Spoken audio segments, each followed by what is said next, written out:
বেসরকারি TV channel জিটিভির একজন সংবাদকর্মী রাহনুমা সারায়ের মরদেহ আজ ভোরে ঢাকার হাতিরঝিল লেক থেকে উদ্ধার করা হয়েছে।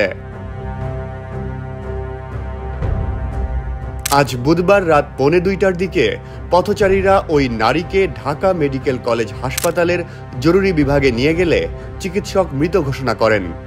রাহনুমাকে হাসপাতালে নিয়ে আসা পথচারী মোহাম্মদ সাগর জানান, রাত 1:45টার দিকে হাতিরঝিল প্রথম সেতুর নিচে লেকের পানিতে ভাসমান অবস্থায় এক নারীকে দেখতে পান তিনি।